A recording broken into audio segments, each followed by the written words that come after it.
Last week, Bethesda released the Shattered Space expansion for Starfield and essentially exposed themselves as a creatively bankrupt studio. Flaunting a $30 price tag, Shattered Space failed to deliver on the quality bar set by other DLCs like Cyberpunk Phantom Liberty and Fallout 4 Far Harbor. At this point, Bethesda has lost the confidence of many of its fans and left us wondering, how did Bethesda lose touch with what once made their games great? Because at one point in time, Todd Howard and Bethesda were the darlings of the industry, putting out smash hits like Morrowind, Oblivion, Skyrim, and Fallout 3 and 4. But over the past 10 years, Bethesda has gradually lost their way. Fallout 76 was a complete disaster at launch, though the game has bounced back after numerous updates and a boost in player count following the Fallout TV show. Starfield received a mixed reception at best, and the Shattered Space DLC was immediately panned for its lack of interesting content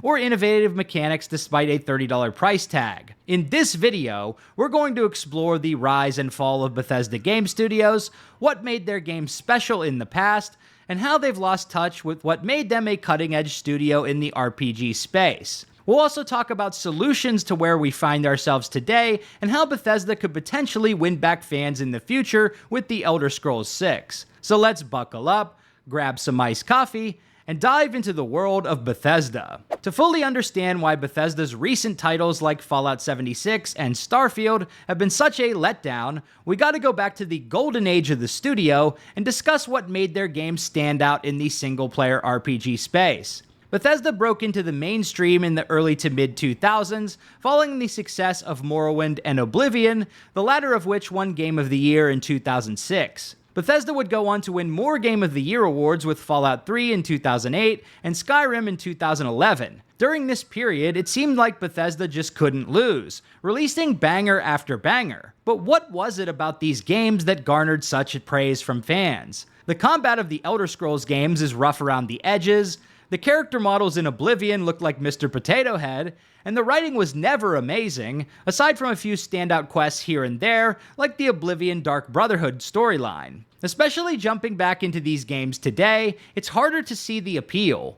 But the thing about Bethesda games that was really special, particularly at the time, was the immersion of the world itself. Bethesda created awe-inspiring open worlds that gave the player a sense of freedom and adventure that many of us hadn't experienced at that time. Open-world RPGs and action games have saturated the market today, but back in the early 2000s, this kind of world design was relatively fresh, and Bethesda was on the cutting edge of the genre, both technologically and creatively. And if you want to get on the cutting edge yourself, be sure to hit that like button and subscribe to Big Dan Gaming.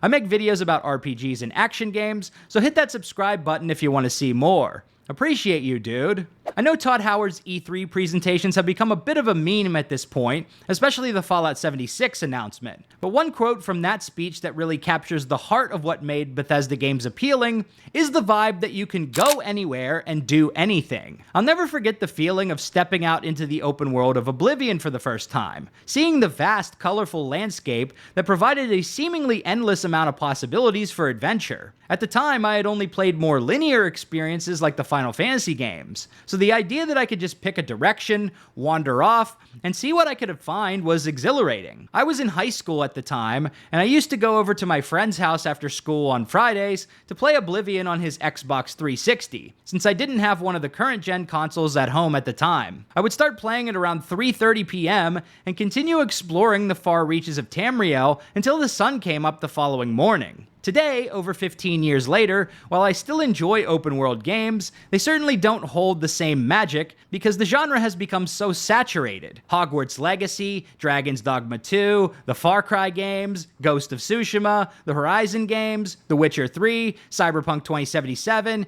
Genshin Impact, Wuthering Waves, Breath of the Wild, Tears of the Kingdom, Assassin's Creed Origins of Odyssey and Valhalla, and you get the point. There's a lot of goddamn open world games, and they all start to feel a bit samey after a while, even the really good ones. Another aspect of Bethesda games that makes them really appealing is the world interactivity. Let's take a look at objects and loot, for instance. Many games will just present loot in chests and containers accessed via a menu. It's basically just a list of things.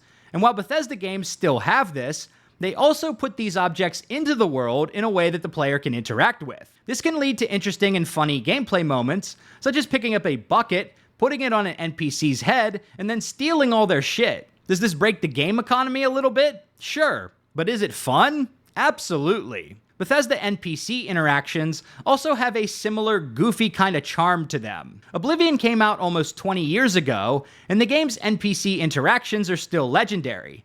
How are you? I've been better. How about you? Great. What's the news from the other parts of Tamriel? Nothing I'd like to talk about. Bye. To the point where people put the Oblivion theme music over people talking nonsense in meme videos to this day. There was 3 women walking down the street that way. I saw them. I said, hey, you 3 women, why are y'all walking down the street that way? There's nothing down there. And they flew away. I saw them with some birds.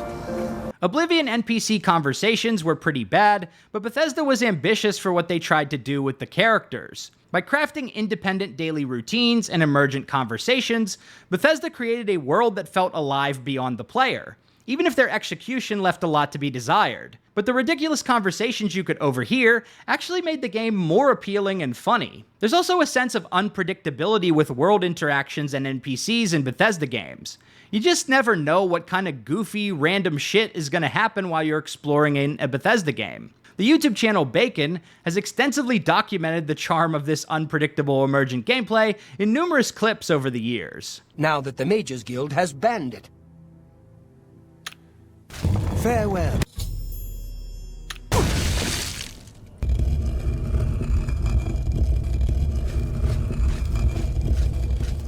May you rest in peace. I'm Rena Bruyant. I love dogs. Doesn't everyone? Bye. Also, every NPC in a Bethesda game always wants to speak to you, popping off with random one-liners and meme-worthy dialogue every time you walk by them. Do you get to the Cloud District very often? Oh, what am I saying? Of course you don't. And it's not just the NPC dialogue, but other interactions you can have with them as well that can create a lot of fun, like casting a Fury spell on the most hated NPC and watching the other townsfolk tear him apart. And anyone who's played Skyrim has probably accidentally cast a shout that hit a chicken and instantly turned an entire town hostile against them. Breaking the law could create hilarious and chaotic all-out wars. And I don't know, man, this shit was just so fun. Stop right there, criminal scum! The way you could interact with the world and gameplay systems in these titles created a seemingly endless stream of enjoyment. Even the unintended bugs and glitches of Bethesda games added to the charm. For instance, Skyrim launched with a glitch that would cause your character to get launched off the map if you got killed by a giant. He's gone! He's so fucking gone! Goodbye, Randall! It was nice to know you, buddy! Bethesda created worlds that I always just wanted to get lost in for hours and hours on end. On top of this, Bethesda was always incredibly supportive of the modding community. While companies like Rockstar and Nintendo are busy drowning modders in lawsuits and other legal threats, hell, Nintendo will basically send assassins to your house if you try to mod Breath of the Wild or make a YouTube video about mods. But Bethesda, on the other hand, wanted people to mod their games and even made efforts to make fan-created mods accessible to console players as well via the Creation Club. Now, we'll touch on the issues with the Creation Club later in this video, but Bethesda's approach towards mods allowed communities to foster and grow around their games, particularly Skyrim and Fallout 4. Some modders have even created full-blown games or DLC-sized expansions like Enderal and Fallout London. So it's no mystery that even today, Skyrim and Fallout 4 maintain respectable player counts. So how did things go so wrong? You may be wondering, just how big is this game? Let's take a look at one of our planets, Jemison. You can land into Atlantis, but you can also land and explore anywhere on the planet. And it's not just this planet, it's all the planets in the system. And not just this system, but over 100 systems. Over 1,000 planets, all open for you to explore. Let's be real for a minute. The Golden Age of Bethesda was a long time ago at this point. Skyrim came out 13 years ago, and Fallout 4 is pushing 10 years old as well. And Bethesda's slow downfall likely started with Fallout 4. While the game was very popular and financially successful, fans started to heavily criticize negative aspects of the game, like the terrible dialogue system and lackluster writing. But Fallout 4 also still had a lot of the key ingredients of a top-notch Bethesda game, like lovingly handcrafted world design, an excellent exploration experience, and improved combat. Plus, they had a comeback arc with the Far Harbor expansion, which improved on a lot of the criticisms from the base game, such as the lack of meaningful player choices. But the games that really put Bethesda's reputation into the gutter were Fallout 76 and Starfield. Fallout 76 was one of the most disastrous game launches in the past decade, maybe ever. Touted as a next-gen title that would take the Fallout franchise into the MMO space, 76 was a complete broken mess at launch. But beyond how broken the game was,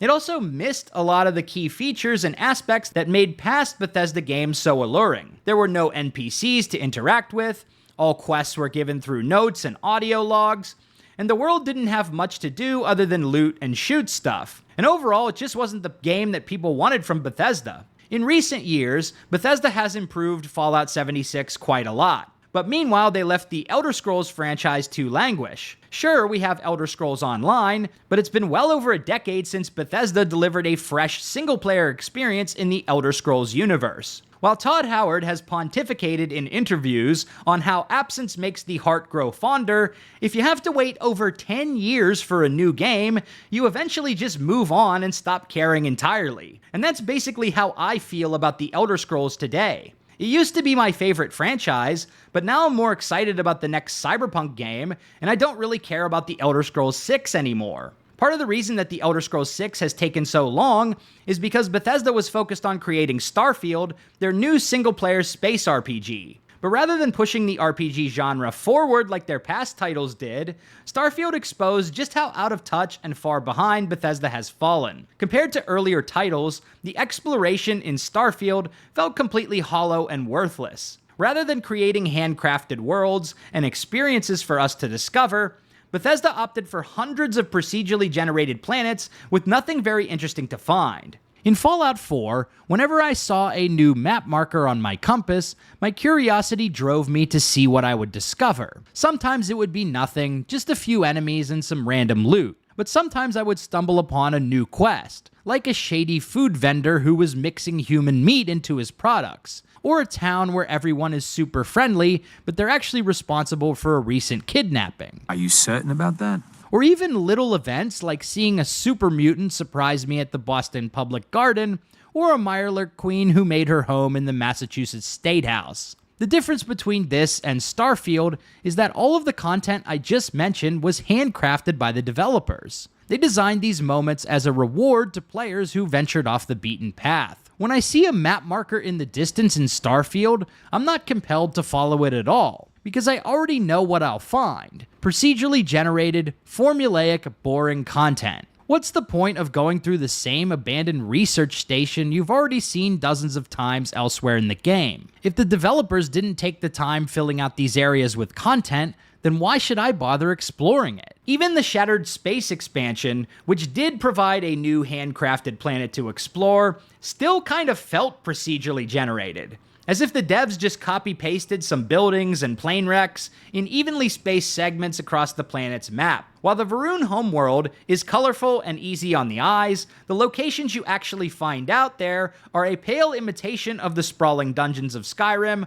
or handcrafted locations in Fallout 4. Bethesda has also fallen far behind the competition when it comes to the technical aspects of open world design. While games like Horizon, Cyberpunk, Ghost of Tsushima, and Witcher 3 have seamless open worlds with minimal to no loading screens outside of fast travel, Bethesda is still carving up their maps like a Thanksgiving turkey. Practically every time you walk into a new building or city district, you have to go through a loading screen. And if you're traveling between planets, that's going to be multiple loading screens. Back in the Xbox 360 era, this kind of segmentation was necessary to just get the game running. But these technological limitations are a thing of the past, which leaves Bethesda's world design feeling outdated. On top of this, Other RPG developers are completely running laps around Bethesda when it comes to quest design, choices, and presentation. Just boot up Baldur's Gate 3, Cyberpunk 2077, or The Witcher 3, and then compare the quests to Starfield,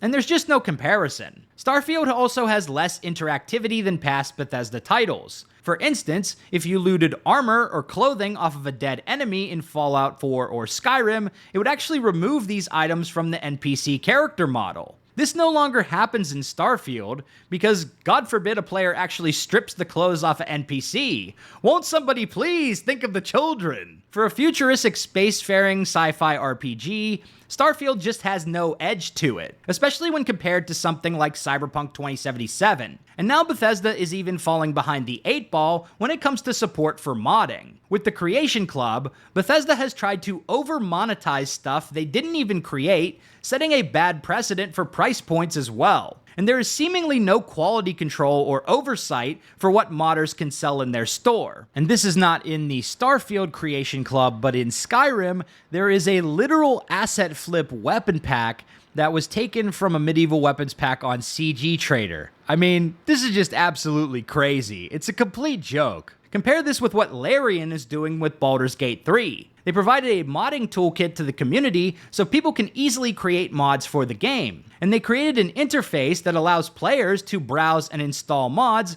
directly inside the game menu, which makes the mods more accessible. All this without charging an extra cent. At one point in time, Bethesda was leading the charge in the RPG space, but in 2024, they've fallen far behind their competition and lost touch with what made their past games great. So is it completely over for Bethesda? Can they salvage any piece of their audience at this point? Unlike Ubisoft, I don't think Bethesda's situation is completely hopeless. While they've done a lot of damage to their reputation and credibility in the space, they could still potentially turn it around. Here's what they would need to do for The Elder Scrolls 6 to be well received. Get back to their roots and focus on handcrafted experiences and world design.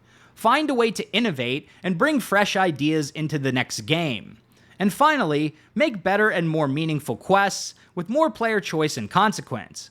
Look to examples like Baldur's Gate 3, Mass Effect, and the Far Harbor DLC for inspiration. Doing this would create a great experience that could win players back to the Bethesda style of RPG. Will they actually do this, though?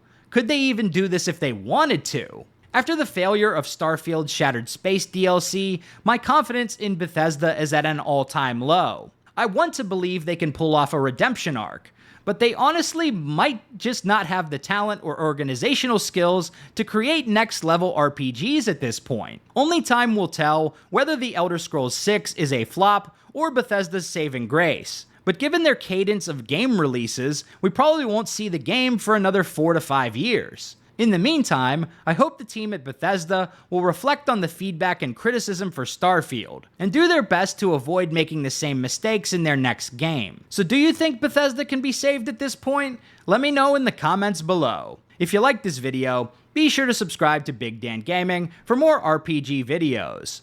Big shout out to all the channel members for supporting my content. Until next time, this has been Big Dan. I should go.